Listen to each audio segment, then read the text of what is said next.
ఉమ్మడి విశాఖ జిల్లాలో శ్రీ చైతన్య స్కూల్స్ కాలేజీల యాజమాన్యాల ఆగడాలు అడ్డు అదుపు లేకుండా పోతోంది. ఉమ్మడి విశాఖ జిల్లాలో 50 స్కూళ్లు 50 కళాశాలలను శ్రీ చైతన్య యాజమాన్యం నడుపుతోంది. ర్యాంకుల పేరుతో విద్యార్థులను ఒత్తిడికి గురి చేస్తోందని ఆరోపణలు వస్తున్నాయి. ఒకచోట కళాశాల ఏర్పాటు చేసేందుకు అనుమతులను పొంది వేర్వేరు చోట్ల కళాశాలలు నడుపుతున్నట్లుగా శ్రీ చైతన్య విద్యా సంస్థలపై పలు ఆరోపణలు వెలువెత్తాయి.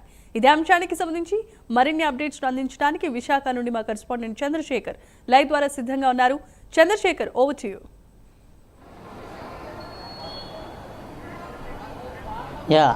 Good afternoon Jemima. విశాఖ జిల్లా వ్యాప్తంగా ఉన్నటువంటి శ్రీ చైతన్య విద్యా సంస్థలు అయితే పెద్ద ఎత్తున కూడా అవినీతులకు పాల్పడుతున్నట్లయితే విద్యార్థుల తల్లిదండ్రులు ఆరోపిస్తున్నటువంటి పరిస్థితి కనిపిస్తుంది. ప్రధానంగా చూసుకుంటే సరైన తరగతి గదులు లేదా అతిపెద్ద మైదానం కలిగి ఉందంటూ కూడా వీరు చెప్పేటటువంటి నీతి వాక్యాలు ఏ విధంగా ఉంటాయంటే, అతిపెద్ద మైదానం ఉంది, విద్యార్థులకి అన్ని రకాల వసతులు కల్పిస్తున్నామంటూ కూడా శ్రీ చైతన్య విద్యా సంస్థలు విద్యార్థుల తల్లిదండ్రులకు మాయమాటలు చెప్పి లక్షల్లో వసూలు చేస్తున్నటువంటి పరిస్థితి కనిపిస్తుందని ప్రధానంగా చెప్పుకోవచ్చు. ఉమ్మడి విశాఖ జిల్లా వ్యాప్తంగా కూడా దాదాపు 50 నుంచి 60 వరకు ఉన్నటువంటి ఆ పాఠశాలలు కళాశాలలు ఈ రెండింటిలో కూడా దాదాపు వేలాది మంది విద్యార్థులు అయితే ఆ చదువులు సాగిస్తున్న పరిస్థితి. అయితే విద్యని వ్యాపారంగా కొనసాగిస్తూ శ్రీ చైతన్య యాజమాన్యం అయితే కోట్లాది రూపాయలు వెనకేసుకున్నటువంటి పరిస్థితులు కూడా ప్రధానంగానే బయటకు వచ్చిన పరిస్థితి అయితే కనిపిస్తుంది. అయితే దీనికి సంబంధించినటువంటి పర్మిషన్స్ ఏ విధంగా ఉన్నాయని మనం గతంలో ఒకసారి పరిశీలించుకుంటే శ్రీ చైతన్య విద్యా సంస్థకు సంబంధించినటువంటి పర్మిషన్లు ఓ చోట ఉన్నప్పటికీ మరో చోట కూడా 2-3 బ్రాంచ్లు కూడా నడుపుతున్నటువంటి పరిస్థితి అయితే ఎక్కువగానే కనిపిస్తున్నాయని చెప్పుకోవచ్చు. ముఖ్యంగా చూసుకుంటే విద్యార్థుల కేరింగ్ విషయంలో కూడా శ్రీ చైతన్య యాజమాన్యం కూడా పూర్తిగా పట్టనట్టుగా వ్యవహరిస్తుందంటూ కూడా పెద్ద ఎత్తున గతంలోనే ఆరోపణలు వచ్చినటువంటి పరిస్థితి. కొంతకాలం క్రితం అయితే కొంతమంది విద్యార్థులు కూడా నిలదీసినందుకు వారిని శ్రీ చైతన్య యాజమాన్యం కూడా పెద్ద ఎత్తున కూడా ఆ దుర్భాషలాడినటువంటి ఘటనలు కూడా ఉత్పన్నమైనటువంటి పరిస్థితులు కూడా కనిపిస్తున్నాయి. దీంతో ఏదైతే జిల్లా వ్యాప్తంగా ఉన్నటువంటి శ్రీ చైతన్యకు సంబంధించినటువంటి విద్యా సంస్థలు ఏవైతే ఉన్నాయో వేలాది రూపాయల ఫీజులు వసూలు చేయడంతో పాటు పాఠ్య పుస్తకాలను కూడా ఆ పాఠశాలలోనే కొనాలంటూ కూడా విద్యార్థుల తల్లిదండ్రులు కూడా హుకుం అయితే జారీ చేస్తున్న పరిస్థితులు అయితే ప్రధానంగా కనిపిస్తున్నాయి. ఈ నేపథ్యంలో తల్లిదండ్రులకు సంబంధించి వీరంతా కూడా విద్యార్థి సంఘాలన్నీ కూడా పలుమార్లు ఆవేదన వ్యక్తం చేసినప్పటికీ ఇటు జిల్లా విద్యాశాఖ అధికారి కూడా ఆ పెడచెవిన పెట్టడం ఇందుకు ప్రధాన కారణంగానే తెలుస్తుంది. అయితే జీరోతో ప్రారంభమైనటువంటి ఏదైతే శ్రీ చైతన్య యాజమాన్యం ఉందో ఈరోజు కోట్లాది రూపాయలకు పడగలెట్టినటువంటి పరిస్థితి అయితే కనిపిస్తుంది. ప్రధానంగా విద్యార్థుల ఆ చదువునే మార్గంగా ఎంచుకున్నటువంటి శ్రీ చైతన్య యాజమాన్యం విద్యనైతే అమ్ముకుంటున్నటువంటి పరిస్థితులు కూడా ప్రధానంగా కనిపిస్తున్నాయని చెప్పుకోవచ్చు. అయితే దీనికి సంబంధించి ఏదైతే పాఠశాలలో ఉండాల్సిన ఆ రూల్స్ అండ్ రెగ్యులేషన్స్ కానీ లేదా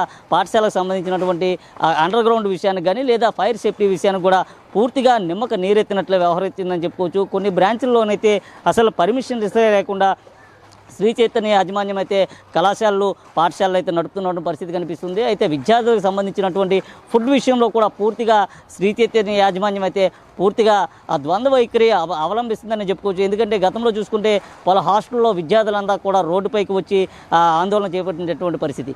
ఇంత జరుగుతున్నప్పటికీ కూడా ఇటు జిల్లా విద్యాశాఖ అధికారులు కూడా అటువైపు కన్నెత్తి చూడకపోవడంతో పెద్ద ఎత్తున అయితే ఆరోపణలు వినిపిస్తున్నాయి. ఒకవైపు చూసుకుంటే ప్రతి పాఠశాలలోనే లేదా కళాశాలలో కూడా విద్యార్థులకు సంబంధించినటువంటి యూనిఫామ్స్ అన్ని కొనుగోలు చేయాలంటూ కూడా హుకుములు అయితే జారీ చేస్తున్నారు.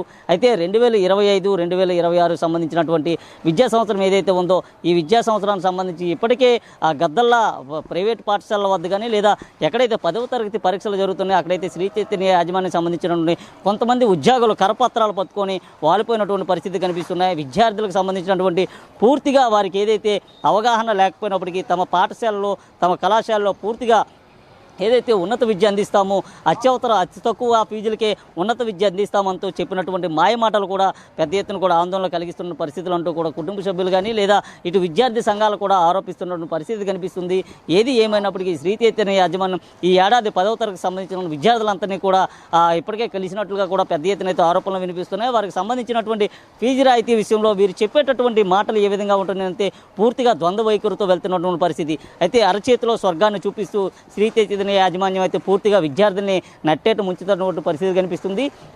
ఇటు విద్యార్థులకు సంబంధించినటువంటి విద్య విషయంలో కూడా బోధనేతర విషయాలు ఏవైతే ఉన్నాయో దీనికి సంబంధించినటువంటి ఉపాధ్యాయులు ఎవరైతే ఉన్నారో పూర్తిగా సగానికి సగం మంది కూడా బీఈడీ చదువుకోలేనటువంటి ఉపాధ్యాయులు పూర్తిగా వీరిని బోధన ఈ పాఠ్యాలకు సంబంధించినటువంటి చెప్తున్నట్లుగా తెలుస్తుంది. ముఖ్యంగా చూసుకుంటే విద్యార్థుల భవిష్యత్తుని పూర్తిగా నట్టేయటం ఉంచినటువంటి పరిస్థితి ఏదైనా ఉందంటే అది ఒక శ్రీ చైతన్య అంటూ కూడా విద్యార్థి సంఘాలంతా కూడా గతంలోనే గలం విప్పిన పరిస్థితి కనిపిస్తుంది. ముఖ్యంగా చూసుకుంటే ఏదైతే విశాఖ జిల్లా వ్యాప్తంగా ఉన్నటువంటి శ్రీ చైతన్యకు సంబంధించిన బ్రాంచెస్ ఏవైతే ఉన్నాయో పూర్తిగా కూడా అంతా కూడా ఏదైతే ఒక రహదారి మార్గం పక్కన లేదా మరికొంత దూరంలోనో లేదా విశాలమైన ప్రదేశంలో ఉండాల్సినప్పటికీ కూడా పూర్తిగా దీనికి సంబంధించినటువంటి ఈ బ్రాంచెస్ కానీ లేదా శ్రీ చైతన్యకు సంబంధించినటువంటి కళాశాలలు కాలేజీలు ఇవన్నీ కూడా ఒక ఎవరు వెళ్ళలేనటువంటి ప్రదేశాలు ఏవైతే ఉంటాయో ఈ ప్రాంతాల్లోనే ఎక్కువగా ఏర్పాటు చేసిన పరిస్థితి కనిపిస్తుందని చెప్పుకోవచ్చు. ఏది ఏమైనప్పటికీ ఇటువంటి కళాశాలలు నడిపిస్తున్నటువంటి యాజమాన్యం పైన తగిన చర్యలు తీసుకోవాలంటూ కూడా ఇటు విద్యార్థి సంఘాలు అటు విద్యార్థుల తల్లిదండ్రులు కూడా కోరుతున్నటువంటి పరిస్థితి కనిపిస్తుంది. Jemimah, forward to you. Yes, thanks for the updates.